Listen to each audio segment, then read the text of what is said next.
Ayan. Guys, muli nagbabalik po yung lingkod. Ayan. Isang mapagpalang araw o gabi sa ating lahat, sa lahat ng ating mga minamahal na viewers. Ayan. Mega love shout out po sa inyo. Dito guys, syempre, dito tayo kay J. Brad. Ano po? At tayo lang naman ay sumasabay lang sa mga mainit na usapin na kung ano yung mga nire-reaction na ng ating mga kasamang mga reaktor.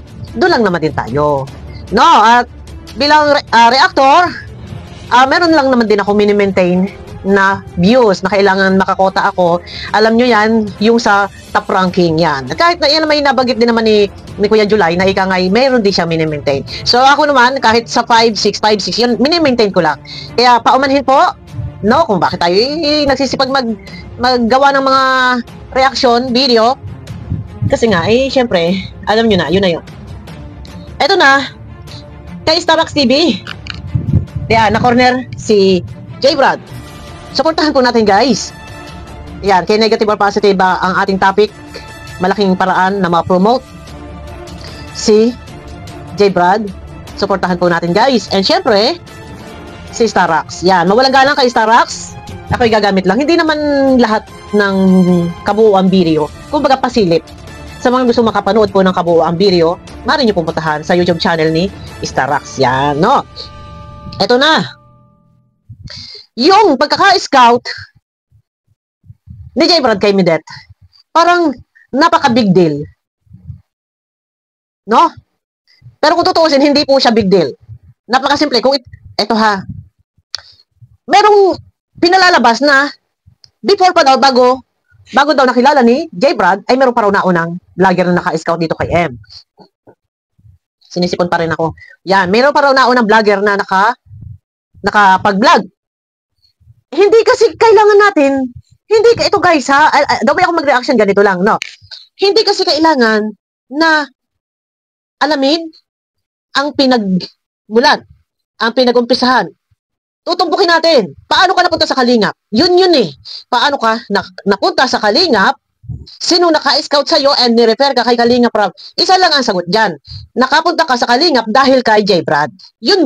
Hindi natin kailangan umpisahan na merong naka-discover na isang maliit na channel or na-interview ng isang radio station. Hindi yun connected sa pinag-uusapan. Ilalabas doon sa sinasabi sa kumakalat na video clip na may pahayag si Midet na before daw, bago pa raw siya na-scout, bago daw siya na punta sa Kalingap, meron daw nag-interview sa kanyang isang radio station and isang small vlogger. Wala tayong pakialam doon. Hindi yun connected sa pinag-uusapan. Ang tanong, paano ka napunta sa Kalingap? Yun ay dahil kay J. Brad. Wala na. Yun yung sagot. Kaya ka nandyan sa iyong kinalalagyan ngayon. Kaya ka nagkaroon ng malaking subscriber. Iyan ay dahil sa Kalingap. Ito, kasi guys, pasensya na. Ganito lang akong nag-reaction. No? Kung wala ang Kalingap, kung wala si J. Brad, si Midet, wala siya sa kinatatayuan niya ngayon and wala siya na subscriber ng halos nasa 50 or 6, kulang 60,000 subscriber. Kung hindi dahil sa Kalingap, wala ka niya. And kung hindi dahil sa Kalingap, wala kang sponsor. Kaya ka nagka-sponsor dahil nakilala ka sa Kalingap and yung viewers na yan na nanonood sa iyo, viewers ng Kalingap yan. Dahil kung ikaw man ay kilala, ito ha, iparirinig ko muna sa inyo kaya ito. Parang tinumbo ko na yata guys pero okay lang yan para mabilis tayo. Wala na tayong ligoy-ligoy. Ganun talaga kasi, pagka marami pang mga ligoy-ligoy at marami pang cheche-boreche, isa po rin yan sa kinainipan ng viewers. Kahit man ako, pag ako'y nanonood at maraming mga cheche-boreche, talagang iniiwan ko ang video kung sino man ang aking pinapanood. Ito na, no? Nawala tuloy ako sa topic. Hindi ko tuloy alam sasabihin ko na. Ito. Sino ang tunay na naka-scout? Bakit siya napunta sa Kalingap? No? Dito, may gagamitin tayong video clip at ito ay likha ni Starbucks. Guys, ito ay parinig lang, patikim. Yung mga gustong makapanood ng kabuuang video, puntahan niyo po kay Starbucks. Ito na. Ano? Okay. Viewers, citizen, and sama na lang sa ating medal. Diba? Especially mention na para madali yan, point to point. Una-una, sino ba talaga ang tunay na scouter sa amin ni yung nilabas niya Yung sa Facebook. Yung nilabas niya. Small YouTuber na. Yung small YouTuber. Nagtatanong si J. Brad kung sino ang tunay na scouter. No, yung isang small vlogger na binabanggit ni Midet. No, ito, tuloy. Lumitaw na. Sige, patunayan mo kung sino talaga sa amin ang tunay na scouter sa aming dalawa. Saka, sino pa talaga sa amin na nakapakilala sa'yo, nakapasikat sa'yo. Yan ang sagutin mo ngayon. Ayun. May hamon sa iyo, si J. Brad. May hamon. Sino ang nagpasikat sa'yo? Paano ka nakilala? And paano ka nga nakarating sa Kalingap? Pero base nga doon sa kumakalat na video clip na di umano ay bago pa, hindi daw kasi eto ha, si Midet ay doon daw nakita ni J. Brad doon sa small vlogger. Hindi natin papangalanan guys at hindi ko naman kilala. Hindi ko kilala. So, pwedeng mapangalanan ko, mapopromote, kaya lang hindi ko siya kilala. Hindi ko rin alam yung channel niya. Ang sinasabi ni Midet, nakilala daw siya ni J. Brad sa small vlogger. Pero ayon kay J. Brad, nakilala niya si Midet nagtitinda doon sa plaza ng Leche Plan at katunayan ay siya ay bumili pa. Yan ay kung napanood nyo sa vlog, sa interview ni Kuya Ban, yun po ang pagkakasabi ni J. Brad. Ngayon, kung bakit itong si Midet ipinangangalandakan, ikinukunik niya na siya raw ay nag-viral sa Facebook. And mayroon daw nag-interview sa kanyang doon sa radio station. Nauna yan. Kung ikaw may na-interview at ikaw man ay na-vlog ng isang small vlogger, hindi ka nag-viral. Viral ka man sa Facebook, hindi sa YouTube. Okay? Ngayon may hamon sa iyo, si J. Brad, patunayan mo. Total naman, ipinopromote ninyo at inilalabas ninyo yung mukha ng small vlogger. Paano? Ano to? Promotion? At pinangangalandakan ninyo. Anong connection niya? Ha? Anong connection ng vlogger na yon sa pagkakapunta mo sa Kalingap? At ikaw ay vlog ng Kalingap at ikaw ay sumikat nang dahil sa channel ni Kalingap Rab. At ikaw ay nagkaroon ng sponsor. Ano ang connection niya? Ngayon may hamon si J. Brad. Ilabas mo. Ha? Oh. Sa aming dalawa. Saka, sino pa talaga sa amin na nakapakilala sa'yo, nakapasikat sa'yo? Yan ang sagutin mo ngayon. Remedit. Bilang respect ko, na dapat marinig ko mismo na kung sino ba yung tunay na scouter yun sa aming dalawa. Yun. Kasi pwede naman natin ang patunayan kay Kalingap Rab. Kung saan ba talaga nanggaling si Leche Plan yun. Yun lang. Kasi kung totoo sa inyo, sabi ko nga sa inyo, hindi big deal yan eh. Wala nang pakialam eh. Pero, syempre, ay, gusto lang lumabas sa katotohanan at kahit naman hindi siguro magsalita si Midet, alam ng lahat. Alam ng lahat ng viewers ng Kalingap kung ano ang buong katotohanan. Kung bakit nandyan siya, dahil yun kay J. Brad na inirefer ni J. Brad ang kanyang na-scout na si Midet dito kay Kalingap Rab. Hamon ito sa iyo ni J. Brad. Okay, guys, supportahan po natin si J. Brad at abangan po natin. Balita ko nga ay magkakaroon siya ng collab team. Itong si Melka. Abangan po natin yan kung matutuloy at yan, supportahan din po natin. No? Eto na, pakinggan ulit natin. Diba? Ang maganda yung sinabi mo na yan. Kuya, ganun lang kasi linawin. Mas maganda nga yung mas linawin na natin ngayon. Diba? Kasi ako, kung pinupoint ang pinupoint ko lang naman sa lahat Diba, hindi man ako nangyayalap sa hindi man tayo nangyayalap sa sponsor niya kasi wala man tayong kinalaman niya kasi nag-direct bagay. Hindi ko man bagay na hindi mo naman kailan. Saka yun lang. Gabi na panood ko. Grabe. Binisit ko rin yung page niya, kuya. Yung pagka-scan. 2023 March, ano ba yun? 2023. Alas napakatagal na ng panahon na. Oo. Bakit nung the time na nag-hirap si Medit, di naman Oo. Saka yun lang siya nawalik nung time na yun, nag-aaral pa lang si Medit. Kung magkakaya pa ni Medit nun Kasi yung mga discarded pa siya. Pero nung hindi na nag-aaral, bakit hindi mo tinulungan? Hindi mo binalik? Dahil ba, hindi ko alam, ayaw ko magsabi. Yun yung linawin hindi. Ayun, no? Ngayon lumalabas. Itong small vlogger, naku, malilintikan ito, mababas ito.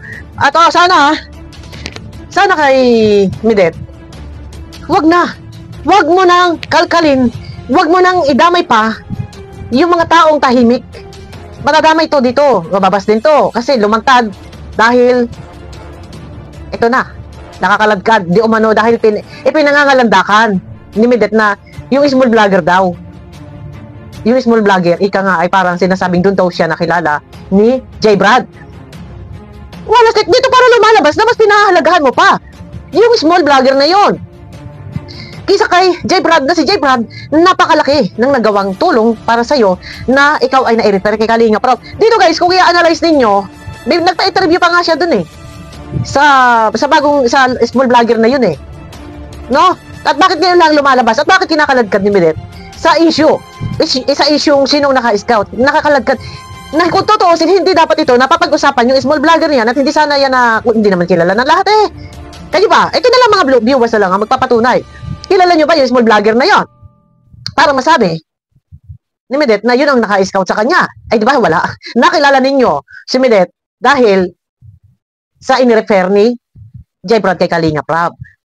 Parang mas pinopromotan nito ni Midet. Oy, Midet, utang na loob, hindi man hinihingi. Kahit baliktarin mo, itaktak mong mundo. Kung hindi dahil kay J. Brad. Ha? Wala ka sa kasikatan mo ngayon. Real talk. No. Dito, kung kayo man na may tampuhan or ano man, dapat isi-set aside mo yan. Kung ano man yung mga hindi na pagkaunawaan. Yung tinatawag na utang na loob, kahit hindi man hinihingi. Doon na lang tayo sa lumingon.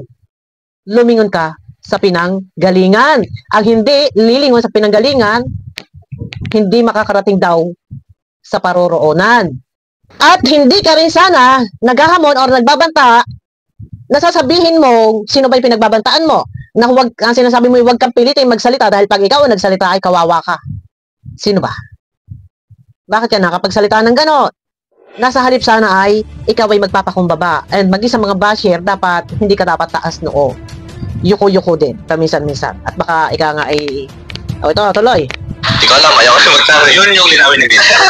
Di ba? Yun yung point. Sino ba ang pinaka sa tingin niya kung sino ba sa amin dalawa is kano ang scouter. Sa tingin niya yung totoong sagot. Huwag tayo magsinungaling. Yung totoo. Yun yung abang natin ni Kasi linawin niya lahat yun. Yun yung pinalabas niya sa video eh. Di ba? Doon daw siya nakita ni Kalinga Prab. Sige, patunayan natin yan. Tama. Di ba kuya? Kung tayo paikot-ikot, patunayan natin yan. Kasi ako kaya mong patunayan yan ay na una-una. Alam mo, J. Brad, kahit hindi ka magsalita, viewers, nasa panig ka ng viewers. Viewers ang magpapatotoo lahat ng viewers ng Kalingap. Kung sino ang tunay o kung sino ang nagdala kay Midet, kay Kalinga Prab.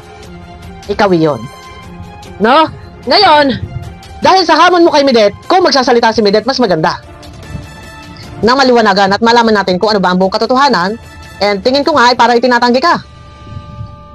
Kasi kung totoong ito ay marunong lumingon sa pinanggalingan, sa kabila ng lahat ng mga isyong itong mga binabato sa kanya, ni isa hindi niya binibigyan ng linaw.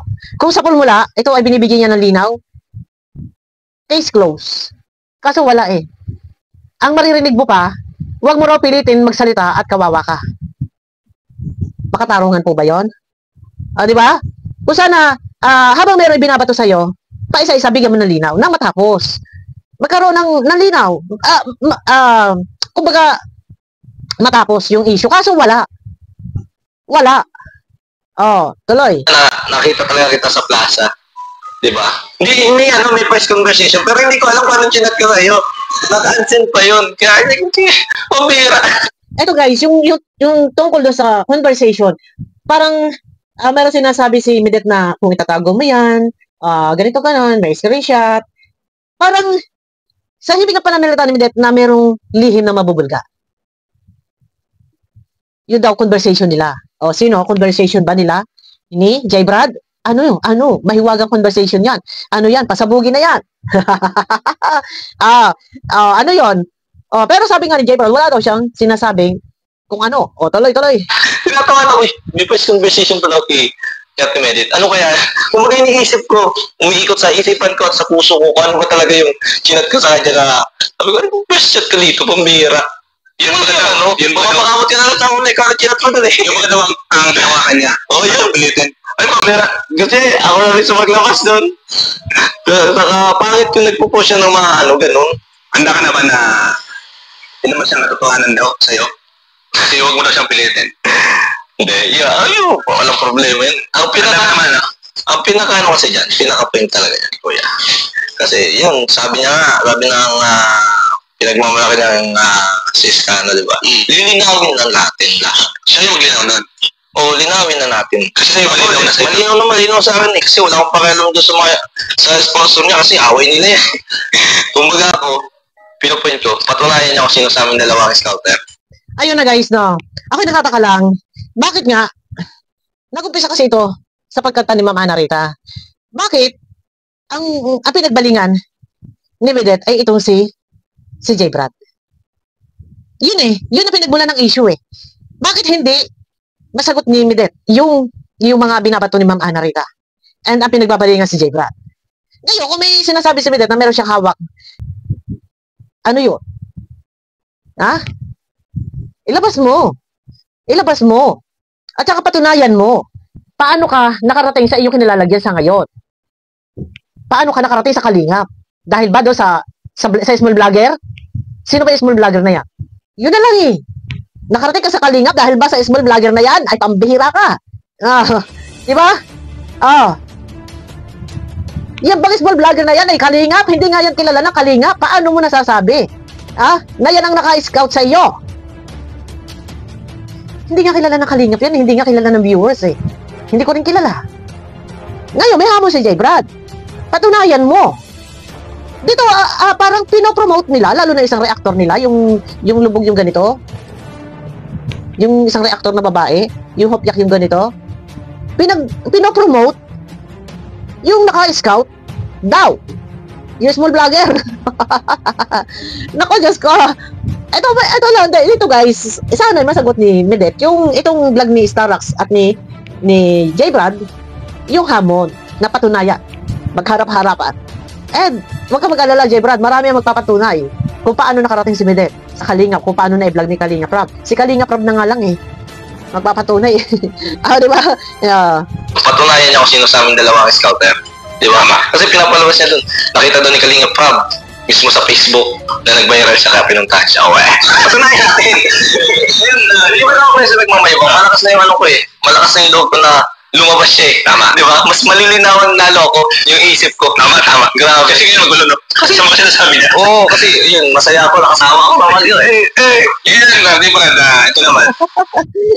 Ayun lang guys. No, hamon ayan ni J. Brad, hamon dito kay Medet na magsalita ka. Patunayan mo kung sino talaga ang naka-scout. Pero ang mga viewers, alam nila kung sino. No?